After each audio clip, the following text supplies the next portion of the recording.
Yes, people, we are here. We're back. We're live, and it is a show we're going to talk about at the bottom of the table, which is not something we always do, but we normally do a best of the rest. There's so much going on right now after last night. There's so much chat that we're going to talk about the relegation battle this weekend, man. We've got Dave, who is going to be joining from over in the town. We've got Dave Asprey with us from Nottingham Forest, and we've got Connor from Everton. I was hoping that Matty and Little Dan and Rich would be with us, but Matty and Rich aren't about. Little Dan may jump on in a bit. But for the first 15, 20, I wanted to talk about the England squad announcement with you guys, because obviously Southgate's made his selection today. I don't think there's any massive news from it other than Ben White. I wanted to get your thoughts on this one, because obviously Southgate's made his decision. He's come out and he's spoken about it. Big up to Dave. I don't know, like Jordan Henderson's in, which is bizarre for me. Not that I can say that we've got many defensive midfielders that are smashing it, that are English. But this lad's now left Saudi Arabia to go to Ajax. And he's in, so he's clearly there for experience. But Ben White missing out. He's come out and said that Ben White does not want to be selected or considered for England. I wanted to get your thoughts on this one, because the first reaction is, what the hell is he talking about? Like, well, how can you not want to play for your country? The other side of the coin is he's clearly fallen out with Gareth Southgate. Now, I don't know what has happened and what, the conversation was, but this one looks to me as if Ben White will not put on an England shirt until Gareth Southgate is no longer the manager. Connor, thoughts straight away on the actual squad itself? Obviously, Branthwaite getting in there, which I think is well deserved, but also the Ben White situation. Your thoughts from a neutral, man? Yeah, the squad itself looks okay. To be fair, I mean there are some. All managers have favourites, and I think Southgate definitely has his, and you can see that. Jordan Henderson being one of the big ones. I think it's very obvious he really rates Henderson. I think if Henderson was playing out in Saudi Arabia, he'd have probably still been picked. I think he'll pick Henderson 9 times out of 10. Glad to see Branthwaite in there. Fully deserves it. Nice to see. I just hope he does well. I mean, it's a bit bittersweet when it's someone from not the top 6, because you're happy for them, and it means they've played well all season. But you are put on the main stage then, and it might just be the best of the rest type attitude. But then you're we're going to be trying to reject offers all summer now, because he'll go, and if he does smash it, which I hope he does, it'll encourage the likes of United, who are already sniffing. And it's then, how much can we get already? He's been called up today, and by 2 o'clock, it was, so realistically, what price are we going to set on Branthwaite for the summer? It's already we're aware that he's going to go at some point. I mean, I was hoping we'd keep him for another season, but people are already let's see how much we can get for him. So it's a bit bittersweet. As for Ben White, it's an interesting one, isn't it? I can't remember the last time players were out and out being I don't want to play for England. It's interesting. I mean, from a selfish point of view, it means Branthwaite's more likely to play again. Although there are still some very good centre backs in there. I don't think he'll be the first choice. I don't know if he'll get any game time, to be honest, but nice to see him there. You could argue if Ben White wanted to play, would Branthwaite have got in? I think he should have done, but you can't say for certain that he would have. But it's interesting. It's not a great look on. I don't think it'll do Ben White any favours, and I don't think it'll do Southgate. Depending on which way you fall, I think it's going to both the manager and the players are going to get some stick for it. Yeah, Dave Asprey, what's your thoughts on the squad announcement and Ben White not being included, and apparently not wanting to be included? I think him and Southgate are done, man. I can't see him playing again for England. Well, he's the manager, mate. It's a rare occurrence when a lad doesn't want to play for his country, because I maybe international football has waned in the minds of the guys who play professional football these days. But to play for your country is seen as the top honour for many, and for a lad to decide that that's not for him, I don't. Connor's absolutely right. In a way, it doesn't. Ben might have cut his nose off to spite his face, but Gareth Southgate has obviously not. I mean, I'm surprised that there's been eruption of this magnitude, because Gareth Southgate has to me always got his success through really good man management rather than any tactical genius. So to see that happen is very, really good. I have to apologise. I've been busy all day. I've been in the gym, and then it's Cheltenham day 3, so I've been watching the racing. So I'm literally just looking at the squad now, and the usual 2 sore thumbs glow angrily red at me, and that is Henderson and Maguire. You know, I mean, to my way of thinking, that Maguire gets, you know, he gets a free ride. Henderson, I wouldn't touch him with a barge pole. I mean, I'd be playing. I mean, me and David just talked about Saturday's playoff game, and I would be, if somebody said to me, right, Mr. Asprey, you can have either Jordan Henderson or Ross Barkley in an England squad based on current form, I'm going Ross Barkley every time. You know, Dave will tell you, I've just been on their fantastic show saying that the key man in this game on Saturday is Ross Barkley, a man who can run a game of football. Now, Jordan Henderson, I appreciate that all managers have guys who they think are their go-to guys. I've run teams, and there's guys like, you know, people say, what you picked him for? And I'm going, yeah, but I trust him implicitly. So you can see where there's Southgate is going to go to his go-to guy. Clough did it for many years. People at Forest say, why does he keep picking McGovern? Why does he keep picking O'Hare? Why does he keep picking Lloyd? But Clough had total faith in him. So maybe Gareth Southgate, for his part, has total faith in Jordan Henderson. But I just don't see it. I mean, looking at the squad, it is great to see Jared Branthwaite get in there. I think he's been terrific in a tough cause as it is for Everton at the moment. So that's great. Ezri Konsa, I think, is a really good. I like the forwards. I mean, the forwards, we're fine. We're top heavy. We've got that many good forwards. You know, Phil Foden is world class at the moment. Aaron Ramsdale's in, and if he wanted a microcosm of a roller coaster ride, that was Aaron Ramsdale against Brentford, because he had that, you know, howler, bless him, and then he made some great saves second half. So, I mean, you know, when all said and done, they're friendlies. Okay, there are friendlies against 2 good sides, Brazil and Belgium.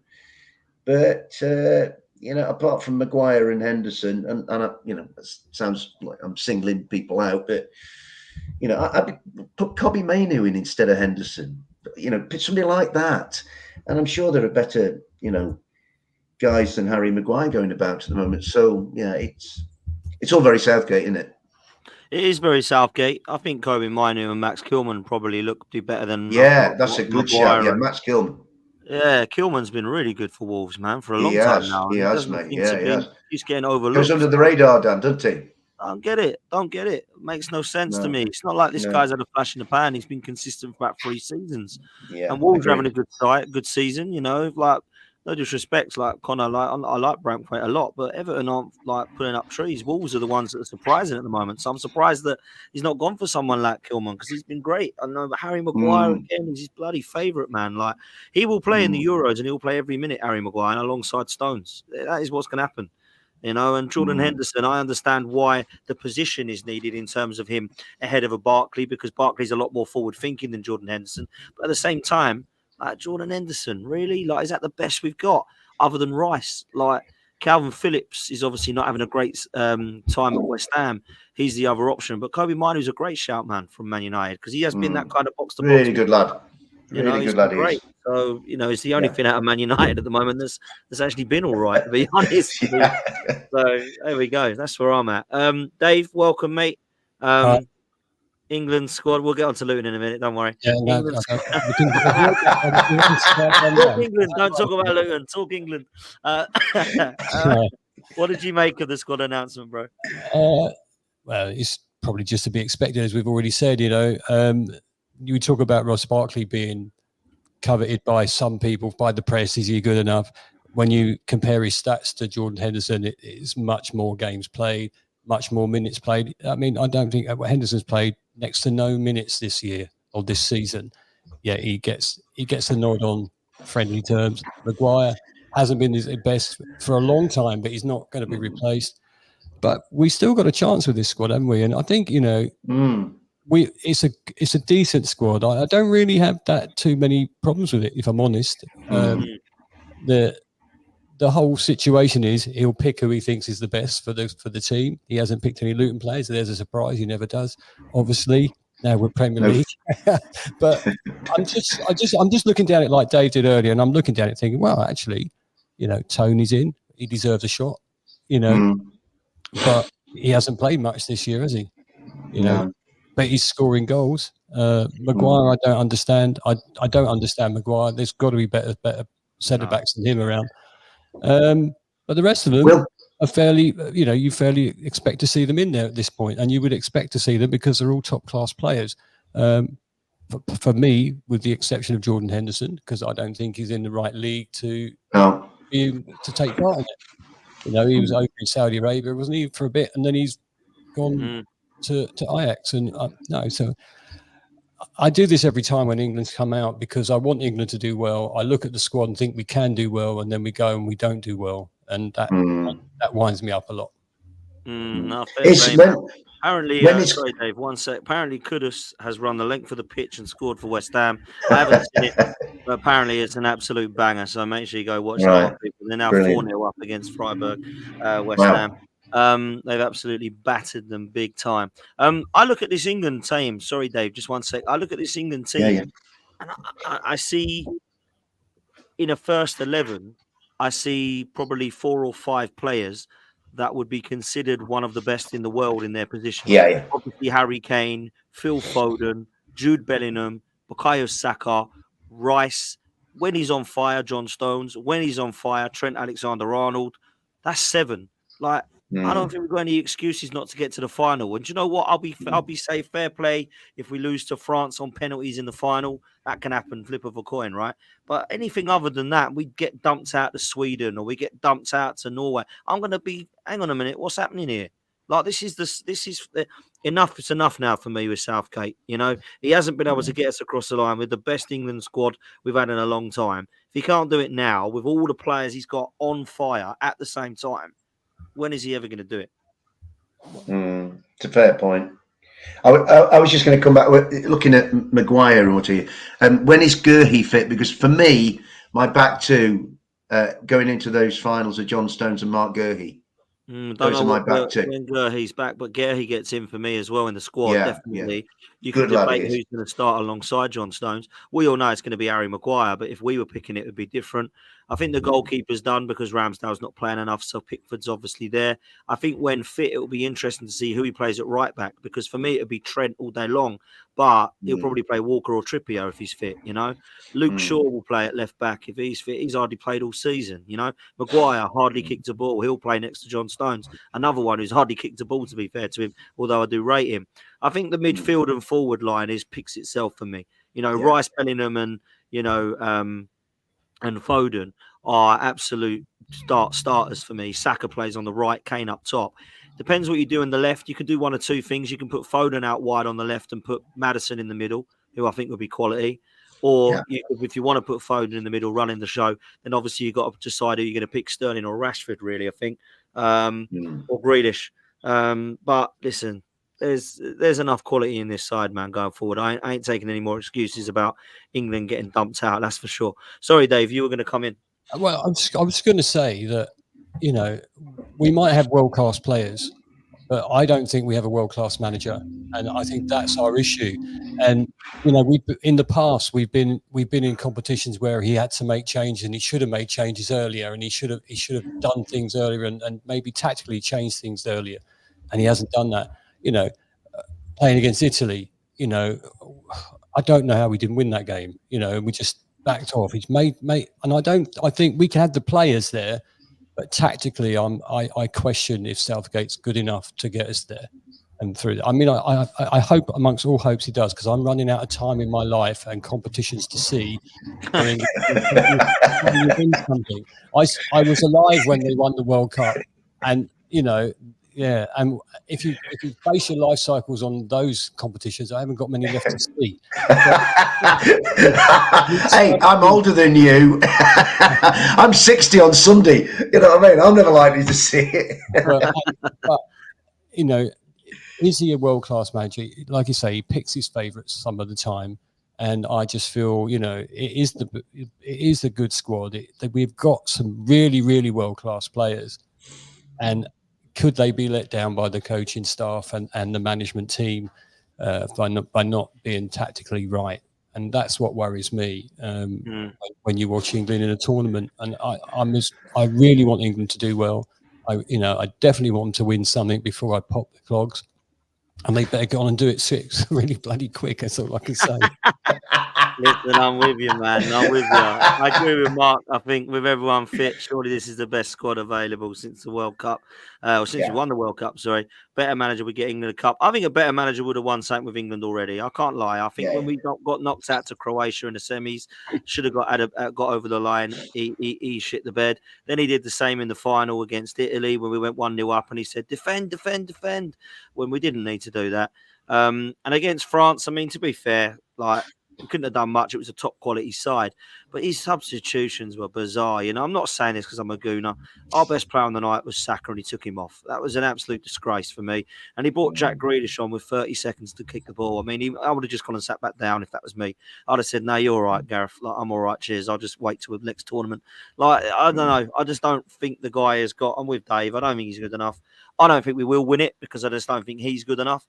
But we've got the squad to win it. So then we have to look at who the next manager is going to be. And then, of course, that's going to be a huge debate. You know, do you want an Englishman? Do you want an Eddie Howe or a Graham Potter? Or do you want to go and just say, do you know what, Jose, go and win us a trophy? Or Carlo Ancelotti, go and win us a trophy?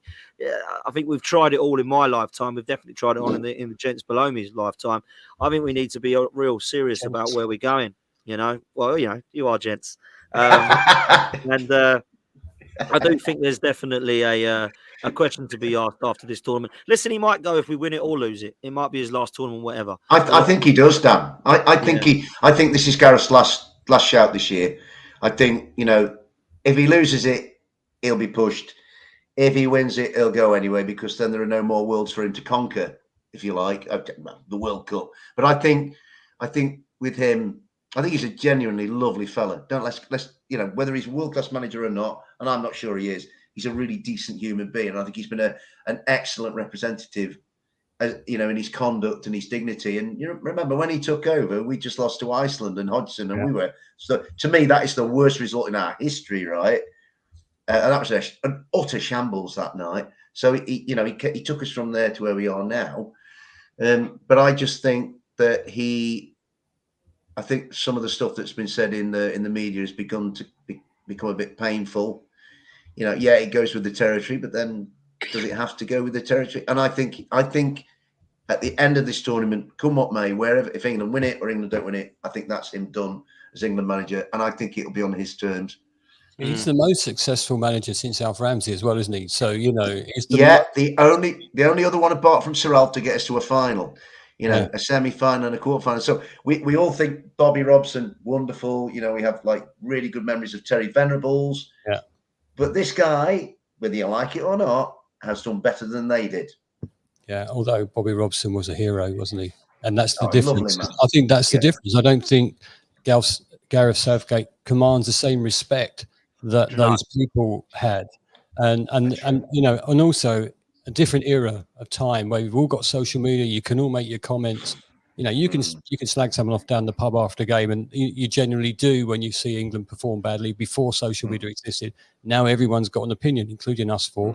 And you know, I feel sorry for him in that way, because if we didn't have this, you'd have your own opinions, but it wouldn't be as vast as it is now. But then who comes in? If we can go and nick someone, let's go to Manchester City and get their manager. Absolutely, mate. Klopp's going to be available.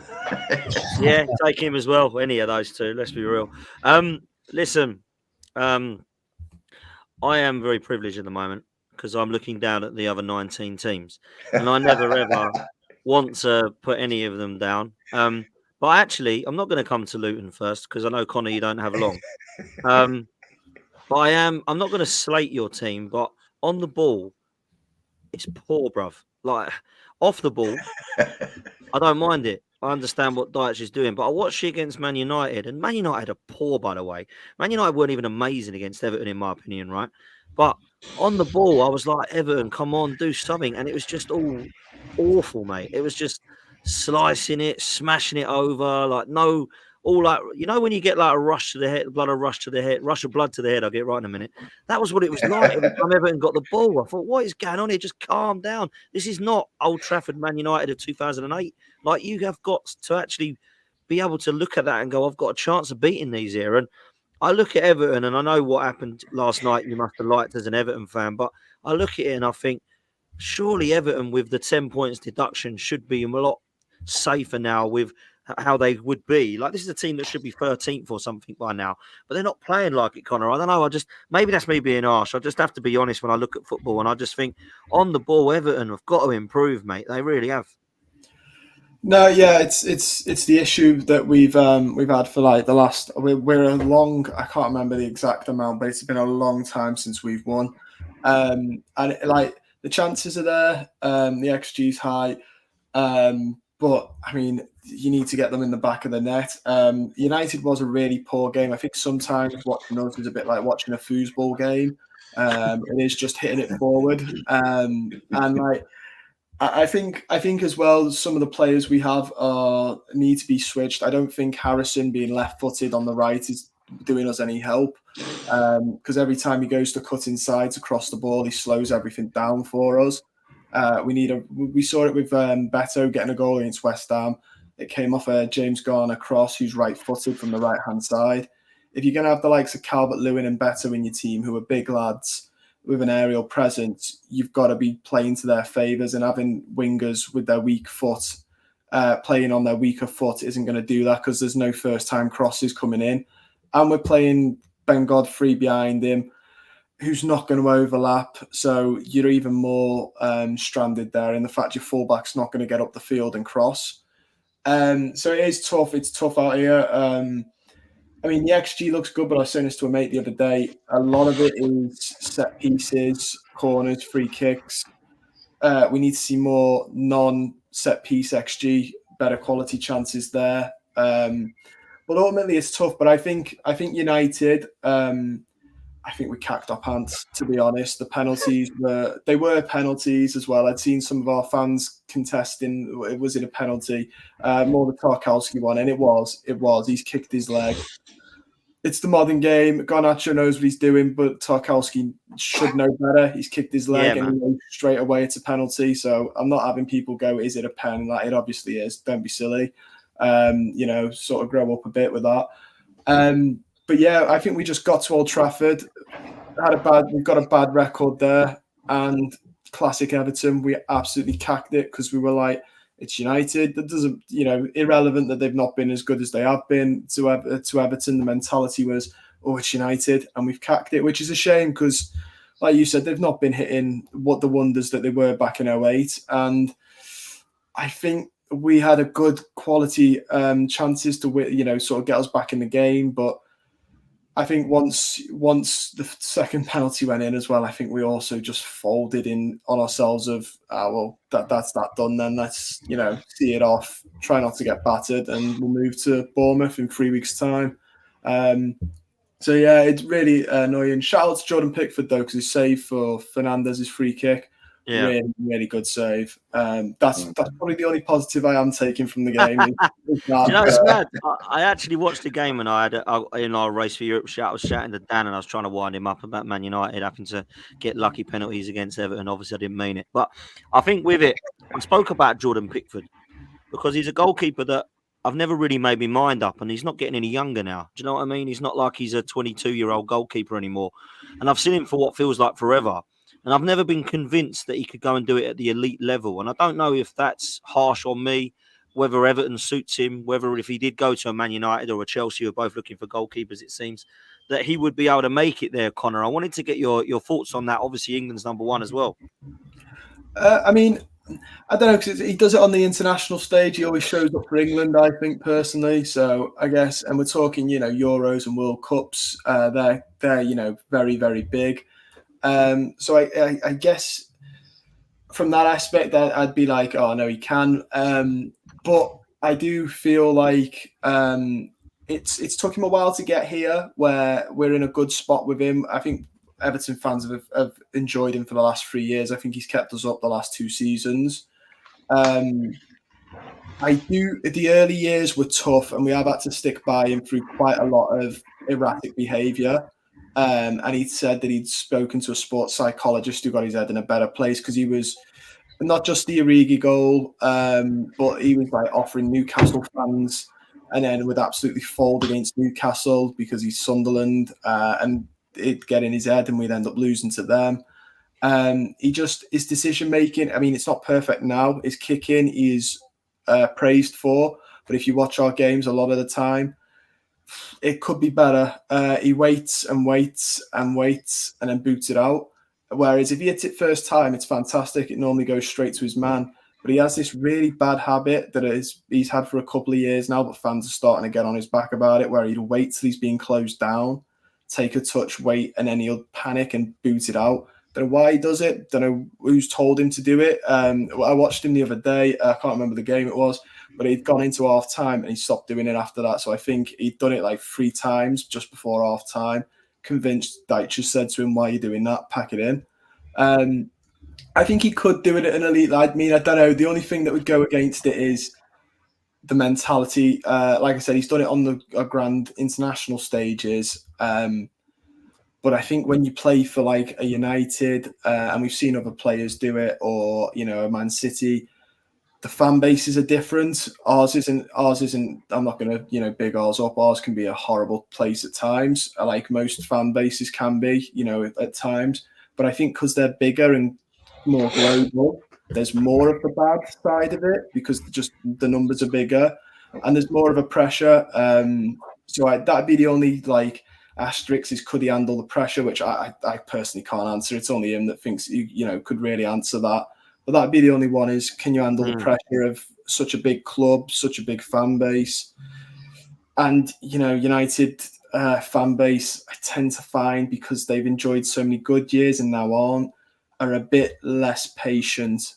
And could you handle it if they're calling for you to be look at the way De Gea was they treated him towards the end. Could you handle that if a year in they're already calling for you to be sold because they don't think you're it? It's tough at the top clubs in positions. I mean, we're looking at like Ramsdale as well at Arsenal. He's a young keeper. Sometimes I go on social media and some of the flack he gets, some of it I'm like, okay, yeah. Some of it though, I'm like, geez.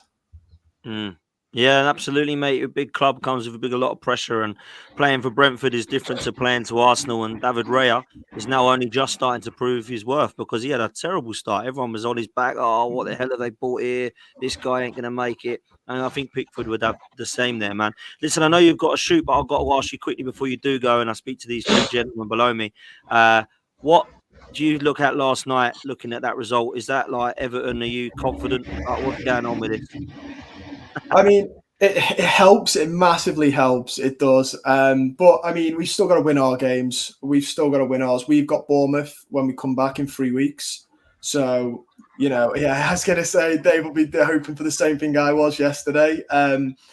But we've got to, it's all well and good me going, oh yeah, I enjoyed it last night. We've got to literally go out against the same team and prove why we deserve to be here. And that's by getting a win. And we need a win desperately. We've gone so long without it.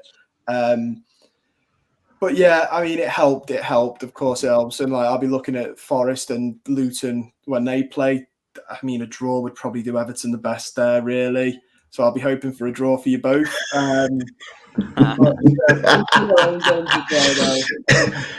Don't pick on your elders, Connor.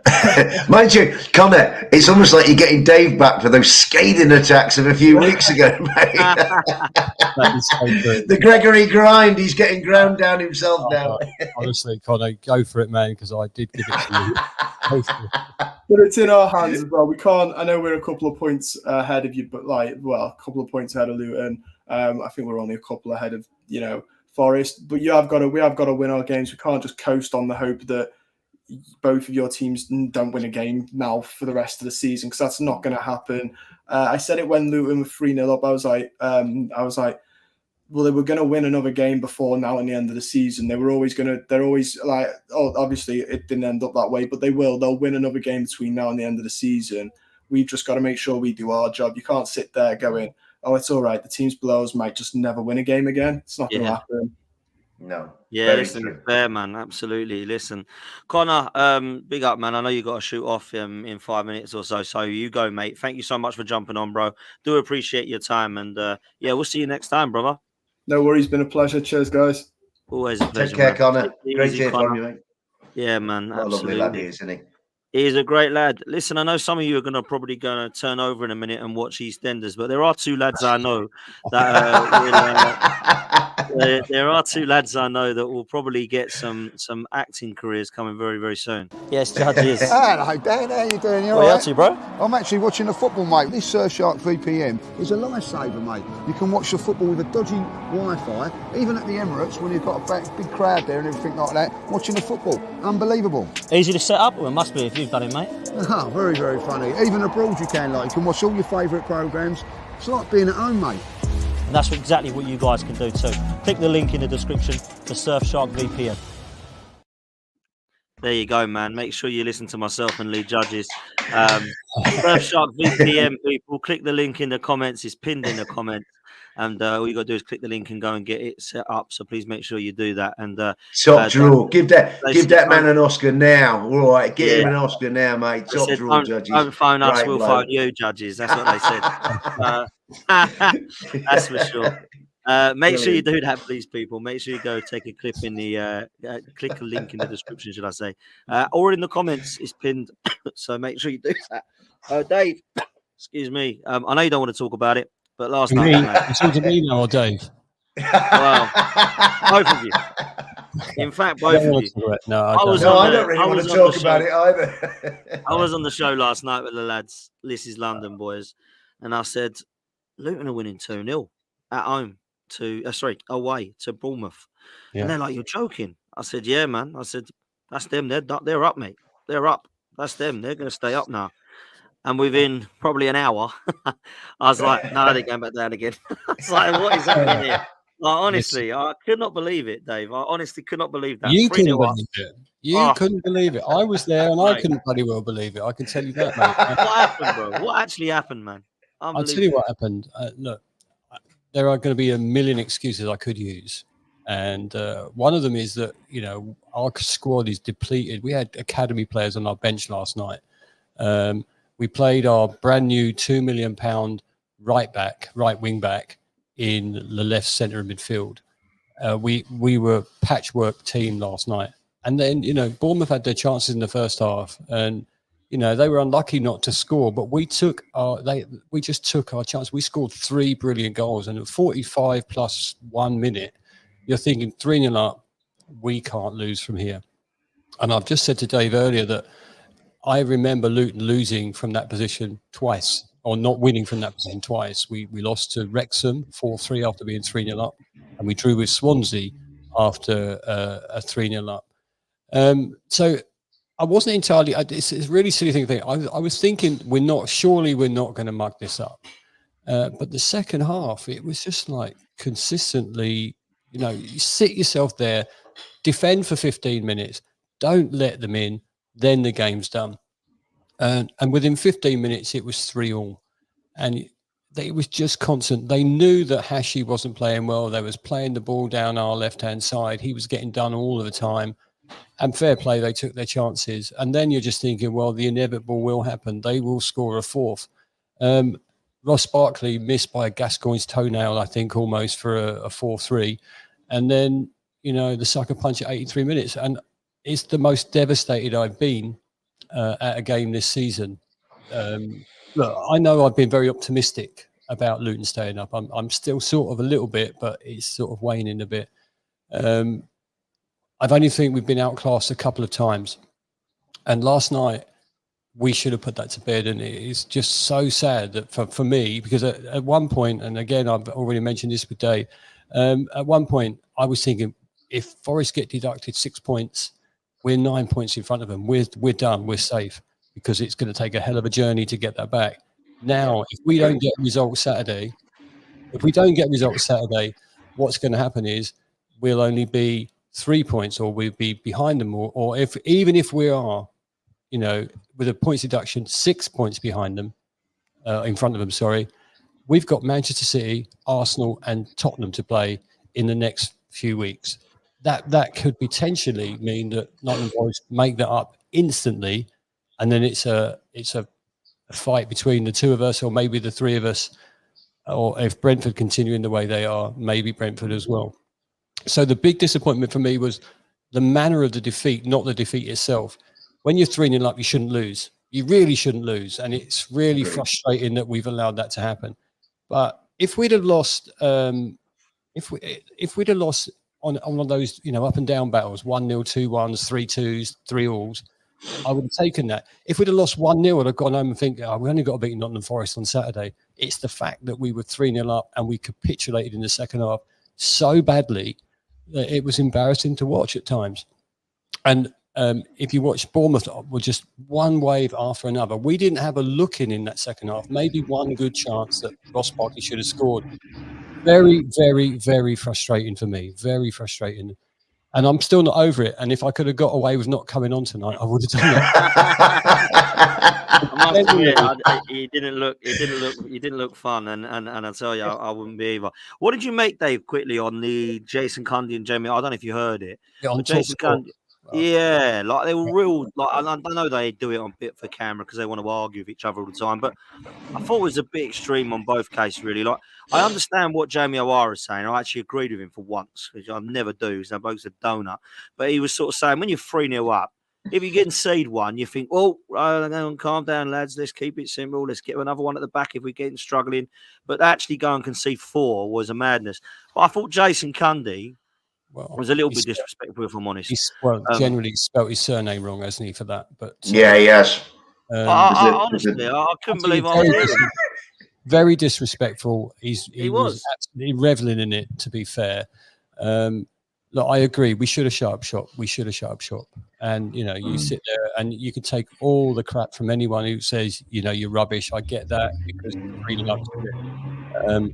Cundy took it to the extreme for me last night, and I had to mute him a couple of times because I would have kicked the radio in the car on the way home. That's how I was I've not felt this down about a result this season at all. And I think that's the big thing. And then, Cundy was the one that ridiculed us a few weeks ago and basically laughed when they said, could Luton stay up? He laughed, and he laughed at, no, of course they can't, that rubbish. And I think they took it to the extreme last night, and I think it was a bit unfair. Firstly, you've got to say Bournemouth come out with a good game plan for the second half.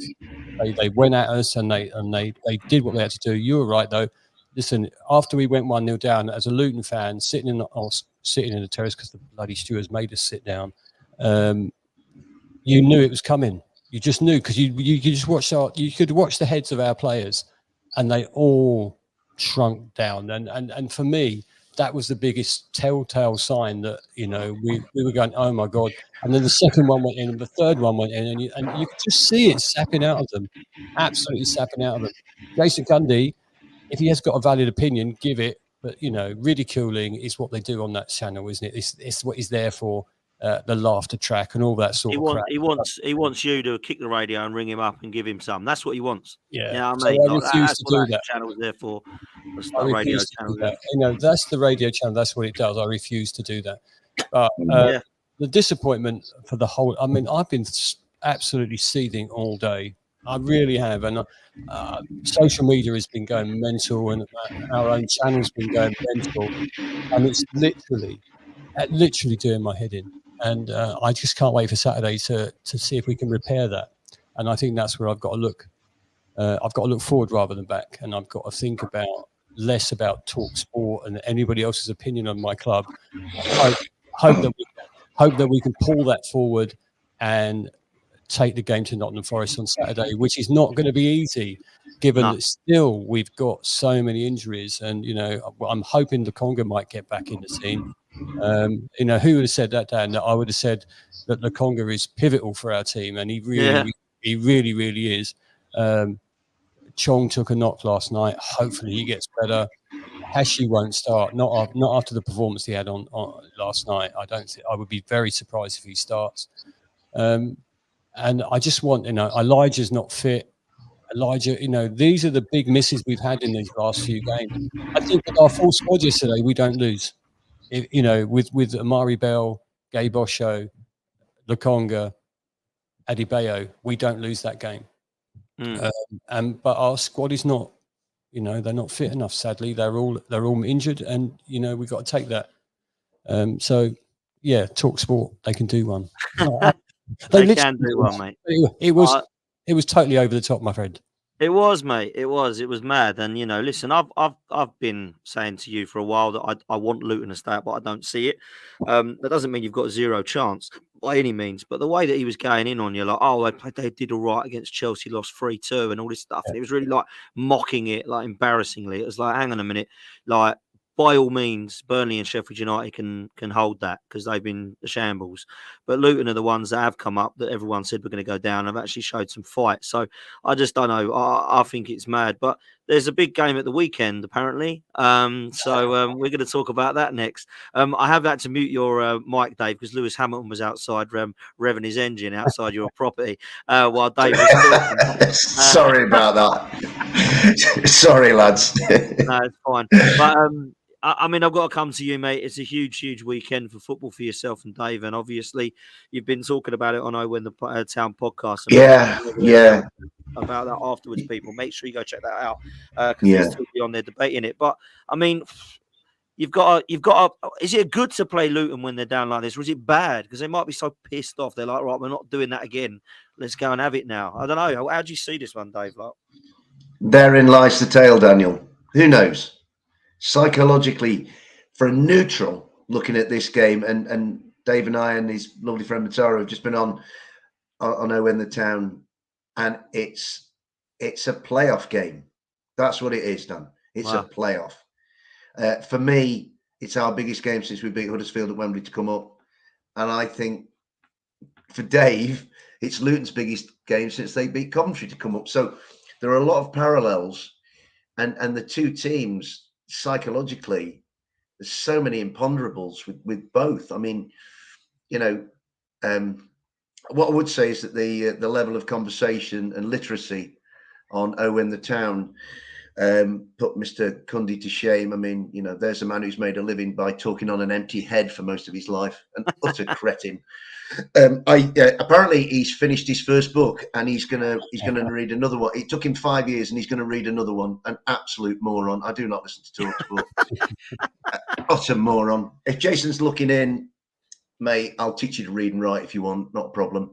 Anyway, back to this game. I was listening to Dave talking, and for somebody as low rent as Jason Cundy to be making my mate Dave Gregory feel like Dave's pure class, I'm not having that. So I don't listen to TalkSport.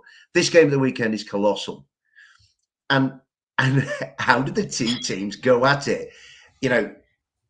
Taking Luton. I mean, last night, right? Me and David just said this. We went on roller coasters last night. So the Luton fan base and the Forest fan base were both heavily invested in what went on last night.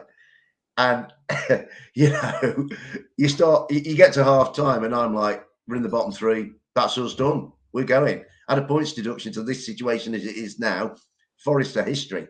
It's Burnley, Sheffield United and Nottingham Forest. 45 minutes later, you kind of think, well, what to make of that? And Dave's probably coming out of Dean Court, fed up about the stewards and then fed up about what his team does. And so we went on this incredible undulating ride last night. I mean, I'm telling you, me and the lads like Dora and all our gang, most of us were incredibly gloomy last night and very, very pessimistic. And this game at the weekend, we just don't know. All I would say is if the Forest that played Liverpool and rock up at the Kenny on Saturday, and Forest are going to be at least an irritant to Luton. If the Forest that played at the Amex on Sunday turn up, Luton win. I really think that.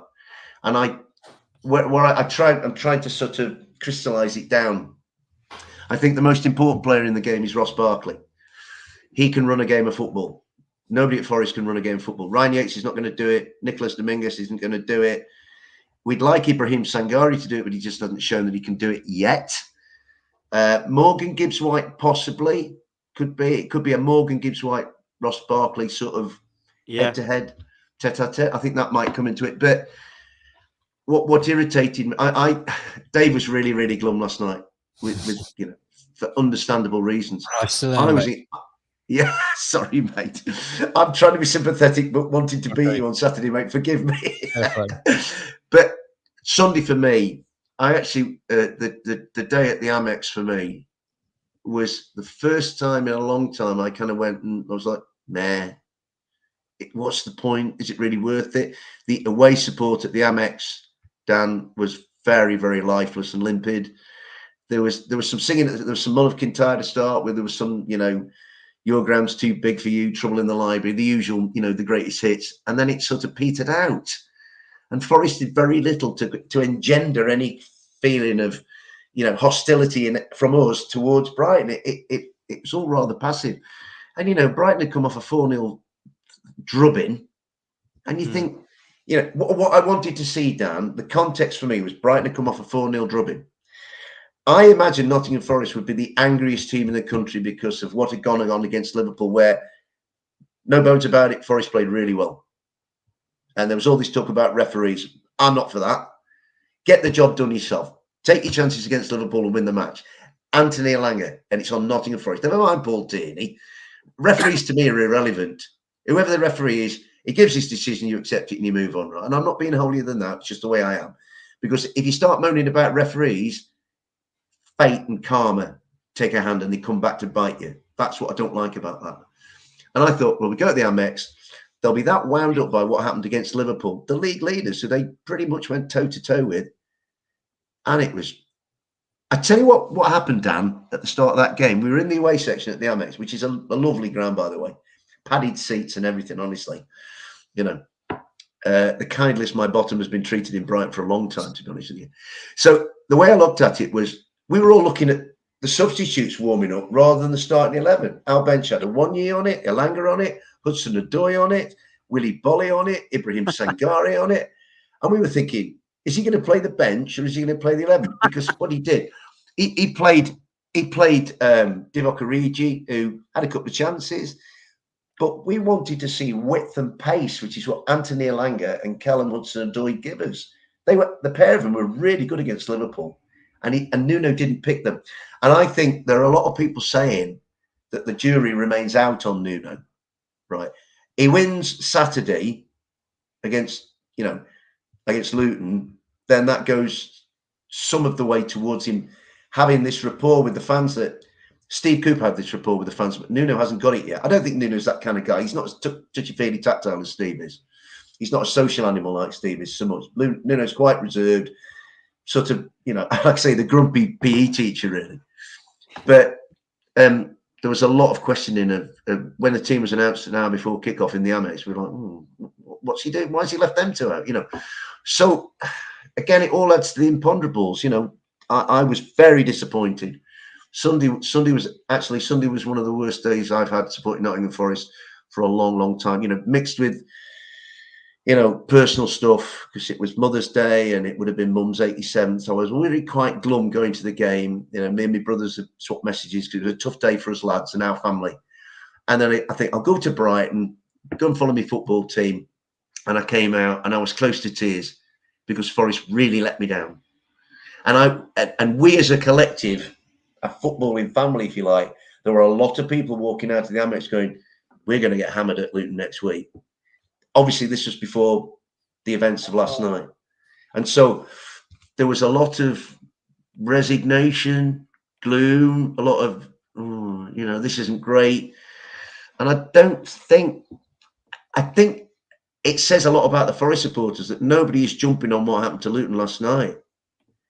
I think at the moment, if I was to take them both equally, Nottingham Forest and Luton Town, and say which of the two teams is more likely to respond immediately to an ongoing situation, I'd actually say it's Luton. Forest had their chance to respond and lay all the ghosts of the Liverpool game, and that ended. And they did nothing of the sort last week. They were very disappointing. And I'm not hopeful this weekend at all. I'm not. I think it's second season syndrome, us, against first season syndrome and some novelty. And the only thing where I would worry for Luton was Rob's body language last night after the game. Well, not so much his body language, but his whole demeanour. Rob looked really deflated last night. I felt for him. You know, I could be a Forest fan. You lost Edwards. Yeah, great. I'm not like that. I like Rob Edwards, and I know he fronted up as he always does. But it looked for the first time for Rob, it looked really difficult to front up last night, and it's the keys to the game for me are Ross Barkley and how Luton, in a short turnaround period, deal with what they had last night, because it had that feel, again, trying to be as objective and neutral, it had a feeling last night of being almost defining. That's what worries me. But by the context defining, it might be defining that Luton go, hey ho, that happened to us, sod you Nottingham Forest, we'll go and stamp you. Or it might be that happened to us last night, crikes, where do we go from here? So it's just so difficult to get a clear sight of what's going to go on. All I know, Dan, and I've said this to Dave, Dave will agree with me, the Kenny will be a cauldron. And the Luton fans, it will not be lost on the Luton fans what it means to them. Given that we are the team they want to haul back into the mire, and that we're the team that are likely to get a points deduction. So there's a bit of me feels actually that, and I said this to some of the lads last night, I said it may end up not being so much a duel between Nottingham Forest and Luton Town. It might end up being more a duel between Nottingham Forest and Everton, because you have to take those points deductions into account. But I'm going on Saturday. Am I going with great hopes? No. I mean, somebody said to me last night, keep the faith. And I'm thinking, well, I'll keep the faith when Forest start generating enough evidence to say, right, Dave, have some faith.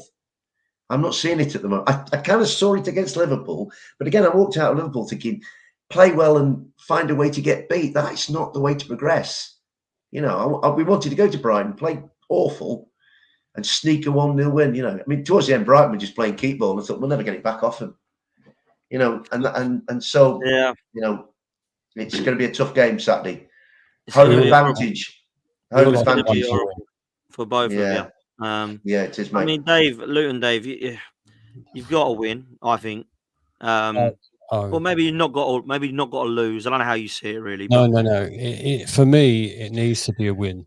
As much as I love Dave, it needs to be a win for Luton Town, because the fixtures are running out. And I look at the schedule and I'm thinking, we're going to Tottenham. Maybe we can nick a point at Tottenham. That'd be fantastic. Arsenal, I don't hold out anything. Then we have Bournemouth at home, and then we have Manchester City. Right, so any points deduction could be negated by the time that we restart.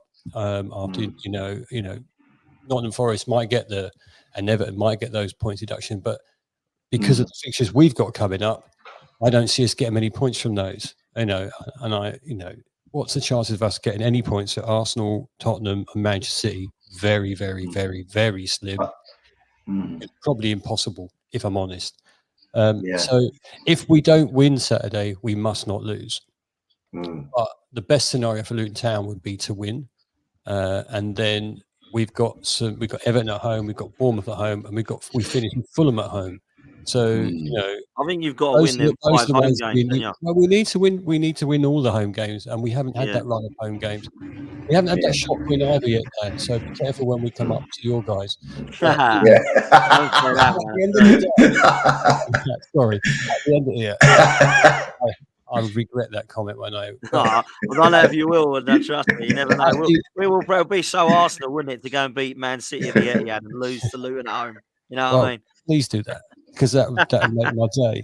But let's be realistic. It's been a big struggle for my team. We haven't had that home form that we thought we wanted to have. We know Kenilworth Road was going to be a fortress, and we haven't had that. We've had some great games, but it hasn't been what we wanted it to be as a home fan. Away, we've shown some good times, and we've only been caned really away once. Twice actually, thinking about Liverpool and Villa, but the rest of it we've competed, and I think that's the shame for me. So this is a must win, and then generally, if Luton to stay up, I need Everton to start losing some more, and I need Nottingham Forest to lose some more, and then I don't have to worry about it anymore. It's a big ask for my club. It's a big ask, and we've never said it's going to be anything more than that.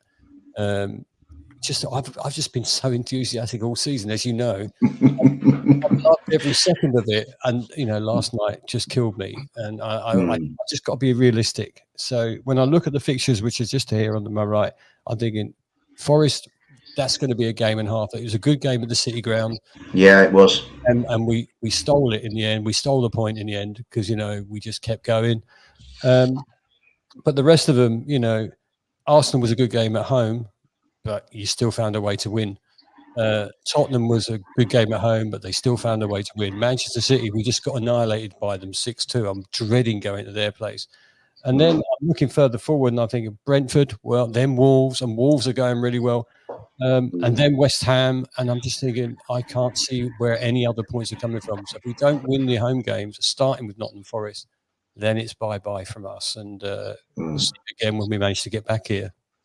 I think if you win your 5 home games, I think you'll stay up though, Dave. I really do. I think that's how mad it is. Like you win your 5, which are all winnable. I mean, I've got them up here. I'm looking myself. I'm seeing, Forest we've just spoken about. You got Bournemouth, which you want revenge now, but you got close with them. Brentford, they ain't beating teams. I know they're difficult, but they aren't. Everton, that's massive. And then obviously Fulham at the end.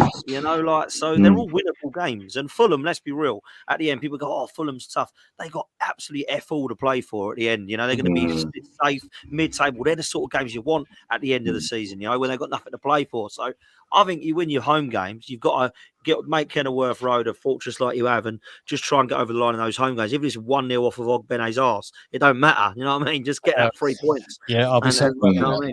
I'll be celebrating. Yeah. But sorry, Dave, we haven't had that run at home at all this season. You thought we'd have had a couple of wins on the bounce and 3 in a row, but we've had not had that. And I think that's the demoralising thing. Had our home form been a little bit better, we lost to Burnley, we lost to Sheffield United, 6 points there, and we're way out of this trouble. And that's what is the worrying aspect. But Saturday comes and I'll have me rose tinted specs on again. Mate, I've got to ask you both for a prediction before we do wrap up, which I now need to do. Dave, what are you going for? Dave Asprey. If you'd asked me at half time last night, I'd said Luton 4, Forest 0. I really would. And actually, just before I get on to the prediction, the run-ins, there's a lot of parallels in the run-ins. We dropped points at home to Luton and Burnley. So, like Dave's talked about losing at home to Luton and to Burnley, Sheffield United, we have to go to Turf Moor. We have to go to Bramall Lane. We have to go to Goodison. We have to play Manchester City at home, and Manchester City and Chelsea are our last 2 home games. And we go to Tottenham. In fact, the tickets are just going on sale tomorrow for Tottenham. So we've got Tottenham, City, and Chelsea. So hell of a lot of parallels between Nottingham Forest and Luton Town at the moment in terms of, the agenda that's put before them. Saturday, I really don't know. I'll take a point now, and I think for both me and Dave, I'm not going to take. Dave will have his own idea what his own prediction is, but not losing might eventually come to mean more than not winning, than winning it. So I don't think it's going to be a pretty game of football. Like I say, I go back to what I said before. It's a playoff game. Playoff finals at Wembley are usually not the most enthralling of matches. I don't believe we'll get a 4-4. I don't think we'll get a classic. I don't think Forest have enough midfield control for that. I just think our forward line, if Nuno gets it right, could be an issue. What is good for us is that Elijah's not playing because we are appalling from set pieces. Again, it was a set piece last week that cost us at Brighton. Truly dreadful at set pieces.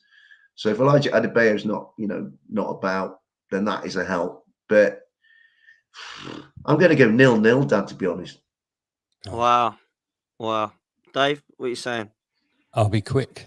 I think it could be a really, really tight game. A really, really tight game. Agree. Maybe a goal, the odd goal here and there. My heart says I really could do with a 2-0 win and no dramatics, but I think it'd be really tight. I think it could be 1-0 either way, because it means a lot to both teams. So it does. Being diplomatic, I think it'll be a 1 or a 2-0, but it'll be either way, and I don't know which way that's going to go. I don't know what Luton team is going to turn out. And, Colton Morris yesterday, first off, was on fire, absolutely on fire. If it plays well, maybe we'll get a couple of goals, but it's going to be a difficult one. So it's a must not lose for us. Mm. I'm hoping for that scrappy 90th minute win. 1 or 2-0 would be great. But I genuinely think it could go either way. Agreed. Well, listen, I think it's going to be a crazy one, and this could be both teams cancel each other out because they're so nervous to lose it. You know, it could be that way. You know, very true, Dan. maybe that is what's going to happen. But I've got a feeling Luton are going to win. Oh, I please. really am. Great.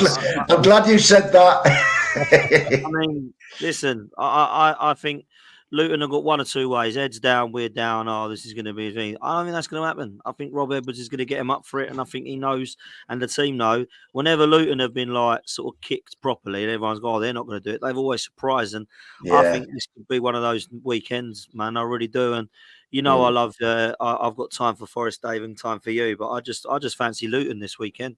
Yeah, I might be wrong. I've been wrong before. You know what, Dan? I've been fancying Luton as well. I know I shouldn't, and I'll probably get pelters from these people who think that, you know, Forest shit diamonds, you know. But the truth of the matter is, certainly walking out of the Amex last week, there was very little in the way of optimism about this game. So I think if Danny, if you just said what you've just said, mate, and I agree with all of it, if you'd stood outside the Amex with your, you know, box TV microphone asking people their views about what do you think will happen at the Kenny next week, most Forest fans are like, Basil's done. You know, so it's two teams that, yeah, I mean, really, two teams who've got to drag themselves both from deep depths, and whoever manages to clamber back to the surface wins the match. There we go. Let's see what happens. Lads, absolute pleasure. Both of you are legends. Thanks so much for coming on, man. Mate. I hope you enjoy your weekend. And all of you guys too as well. Make sure you do me a favor and like the video. Make sure you subscribe, please. We're literally very, very close as we stand towards 17K. So yeah, we're about 80 away from 17K. So please make sure you smash the like on this one to get us up to that as well. Make sure you go follow Dave and of course Owen the Town podcast as well and catch up on their chat for their predictions for the weekend. We'll see you next time. Take it easy, and as always, up the Arsenal. Laters.